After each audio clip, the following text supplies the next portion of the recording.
साथियों, आपका स्वागत है YouTube क्लास में। पिछला हमने जो अध्ययन बाल मनोविज्ञान पढ़ रहे थे, मनोविज्ञान में बाल मनोविज्ञान जो क्षेत्र है और बाल मनोविज्ञान में हम पढ़ रहे हैं व्यक्ति के विकास के प्रमुख आयाम, और प्रमुख आयाम में हम पढ़ रहे हैं शारीरिक विकास। और शारीरिक विकास में हमने अब तक पढ़ लिया है कि व्यक्ति में वजन कितना होता है, जन्म के समय कितना होता है, बाल्यावस्था में कितना होता है, किशोरावस्था में कितना हो जाता है, बालिका का वजन बालक से कब ज्यादा होता है। ये चर्चाएं हमने पिछले वीडियो में पढ़ी है। उसके बाद में हमने लंबाई, तो जन्म के समय शिशु में कितनी लंबाई होती है साथियों, शरीर में कितनी होती है, लंबाई कितनी होती है, और उसके बाद में बाल्यावस्था में कितनी होती है, किशोरावस्था में कितनी होती है, और लंबाई किस अवस्था में ज्यादा, कौन सी अवस्था में होती है, क्या हमने पढ़ा था।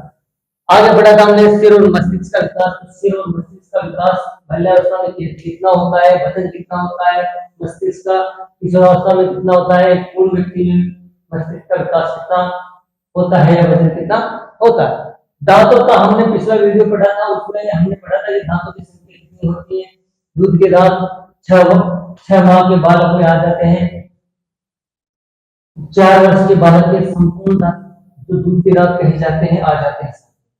और 6 वर्ष की अवस्था जैसे शेषावस्था खत्म होती है, बाल्यावस्था में प्रवेश करता है, तो उसके दूध के दांत गिरने शुरू हो जाते हैं और स्तन दांत आने लगते हैं। जैसे ही बाल्यावस्था खत्म होती है, 11 से 12 वर्ष की अवस्था में स्तन दांत संपूर्ण आ जाते हैं, यानी कि दूध के दांत संपूर्ण खत्म हो जाते हैं और स्तन दांत आ जाते हैं। साथियों, जैसे ही वो किशोरावस्था में आता है तो उसके दांतों की संख्या 28 हो जाती है, यानी कि बाल्यावस्था में उससे जो दूध के दांत होते हैं वो संपूर्ण गिरकर नए दांत संपूर्ण आ जाते हैं। अब संपूर्ण का मतलब ये नहीं कि 32, जो दूध के दांत वेस्ट है वो गिरकर वो पूरे नए आ जाते हैं। और उसके बाद में जैसे ही बाल्यावस्था से किशोरावस्था में प्रवेश करता है तो ये पीछे के दांत होते हैं, जिनको मोटे दांत होते हैं, वो होना शुरू हो जाते हैं और किशोरावस्था नए दांतों की संख्या 28 हो जाती है। अब पिछला वीडियो में पढ़ा है कि 4 दांत बाद में उठते हैं। कौन से दांत होते हैं? जो अक्ल दांत होते हैं। जब व्यक्ति को अक्ल आती है, माइंड काम करता है, जब वो सोचना समझना सब तरह के परिवार का, अपने करियर का, मतलब सब कुछ ज्ञान उसको हो जाता है। उसके बाद में आता है, अब इसकी उम्र पूछ लिया जाए कि अक्ल दांत किस अवस्था में होते हैं, तो किशोरावस्था की या तो लास्ट में आएंगे या प्रौढ़ावस्था के प्रारंभ में आते हैं। अब ये 18 19 में भी आ सकते हैं, 20 में भी आ सकते हैं, 21 में, 22 में, 23 में, 24 में, 25 तक आ जाते हैं। चारों अक्ल दांत को प्रज्ञादांत कहा है। इसके बाद में हम बात करेंगे हड्डियों का विकास। तो साथियों, हड्डियों का, एक व्यक्ति में हड्डियों का विकास कैसे होता है? हड्डियां एक व्यक्ति का गर्भ धारण करता है तब से विकास प्रारंभ हो जाता है और मरता तब तक उसका विकास चलता है। विकास जीवन पर्यंत चलने वाली प्रक्रिया है, ठीक है साथियों। तो जैसे ही नवजात शिशु जन्म लेता है तो उसके शरीर में 270 हड्डियां हम पाए जाते हैं। 270 हड्डियां साथियों, नवजात शिशु जन्म लेता है उसमें 270 कितने हड्डियां पाई जाती है? 270 हड्डियां पाई जाती है। हड्डियां छोटी छोटी होती हैं। उन हड्डियों को मजबूत कठोर बनाने के लिए कैल्शियम, फास्फोरस तथा आज खनिज लवण जो आवश्यकता के होते हैं, इनसे वो मजबूत होती है, कठोर होती है। और ये जो हड्डियां जैसे जैसे नवजात शिशु बड़ा होता है, हड्डियों की संख्या, शरीर का विकास बड़ा होगा तो हड्डियां बढ़ने लग जाती है। और बाल्यावस्था में हड्डियों की संख्या हो जाती है 350। 270 से कितनी हो जाती है? 350। अगर क्वेश्चन पूछ लिया जाए कि शेषो अवस्था या 0 से 6 वर्ष की अवस्था होती है, उस अवस्था में 200, जन्म के समय 270 होती है, बाल्यावस्था में 350 हो जाती है। अब 350 हड्डियां 350 हो जाती है। क्वेश्चन बनता है कि मानव शरीर में हड्डियों की संख्या 206 होती है।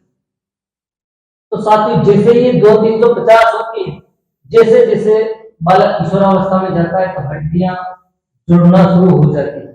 बाल्यावस्था में भी जुड़ती है, किशोरावस्था में जुड़ती है, शेषावस्था में जुड़ती है, लेकिन बाल्यावस्था में हड्डियां और बढ़ने लगती है, तो बढ़ती हैं तो यानी कि 350 हो जाती है, और इन हड्डियों को जो आपस में जुड़ती हैं और मजबूत होती है, उसे क्या कहा जाता है? उस प्रक्रिया को कहा जाता है हड्डियों का अस्थिकरण। साथियों, हड्डियों का अस्थि का निर्माण या अस्थियों का अस्थिकरण हड्डियों के आपस में जुड़ने और मजबूत होने की प्रक्रिया को हड्डियों का अस्थिकरण कहा जाता है। साथियों, जैसे किशोरावस्था में पहुंचता है और किशोरावस्था में जैसे वो 17-18 यानी कि किशोरावस्था के उत्तरार्ध में पहुंचता है, अंत में पहुंचता है, तो एक व्यक्ति में हड्डियों की संख्या हो जाती है 206। एक मानव में, एक व्यक्ति में हड्डियों की संख्या पाई जाती है 206। अब क्वेश्चन पूछा जाता है कि हड्डियां 206 होती है शरीर में, मान लीजिए, और पूछ लिया कि सबसे बड़ी हड्डी कौन सी होती है, तो व्यक्ति के शरीर में सबसे बड़ी हड्डी होती है फीमर। फीमर की हड्डी जो कहाँ पाई जाती है? जांघ पे पाई जाती है। साथियों, जहाँ एक व्यक्ति की जांघ पे सबसे बड़ी हड्डी होती है, उसको जोड़िए। अगर क्वेश्चन पूछ लिया जाए सबसे छोटी हड्डी कहाँ पाई जाती है, तो साथियों सबसे छोटी हड्डी पाई जाती है कान में, जिसको स्टेपिस कहा जाता है। क्या कहा जाता है? स्टेपिस। तो साथियों, हमने जो हड्डियों के बारे में जो मैंने बताया उनको एक बार रिवीजन कर लेते हैं कि शेषो अवस्था 0 से 6 वर्ष की होती है। नवजात शिशु में जन्म के समय हड्डियों की संख्या कितनी होती है? 270 होती है। कैल्शियम, फास्फोरस तथा अन्य खनिज लवणों की से कठोर और मजबूत होती है। हड्डियों को मजबूतीकरण या उनको कठोर बनाने के लिए कैल्शियम और फास्फोरस की आवश्यकता होती है। ठीक है साथियों, उसके बाद में हड्डियों की संख्या 270 से बढ़कर 350 की अवस्था में हो जाती है बाल्यावस्था में। मैंने कहा है बाल्यावस्था में 350 हो जाती है, क्योंकि हड्डियां और बढ़ने लग जाती है। जैसे जैसे शरीर बढ़ेगा हड्डियां बढ़ना शुरू हो जाती है। हड्डियों के कठोर और मजबूतीकरण के उनका आपस में जुड़ना अस्थिकरण या अस्थि निर्माण कहा जाता है। अस्थिकरण की प्रक्रिया बालकों की अपेक्षा बालिकाओं में तीव्र होती है, यानी कि बालिका ग्रोथ जल्दी करती है। और ग्रोथ जो होता है आप खुद देखते हो, 16 वर्ष की अवस्था में बालिका की संपूर्ण लंबाई होती है। पिछले वीडियो में पढ़ा है।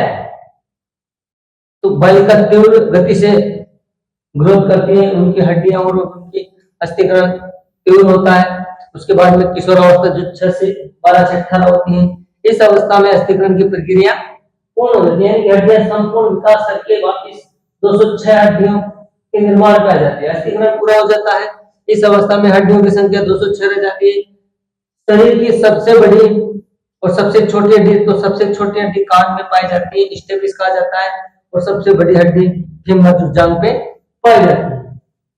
ठीक है साथियों, आशा करता हूं समझ में आया होगा। एग्जामों के लिए महत्वपूर्ण है, कहीं से भी क्वेश्चन पूछ लिया जाए, आशा करता हूं कि आप कहीं भी मिस नहीं करेंगे, और इनको पढ़ने के बाद में, सुनने के बाद में, वीडियो सुनने के बाद में आप आंसर आसानी से आपको याद हो जाएंगे, और याद होने के बाद में आसानी से आप एग्जाम में सफलता जरूर करेंगे। धन्यवाद।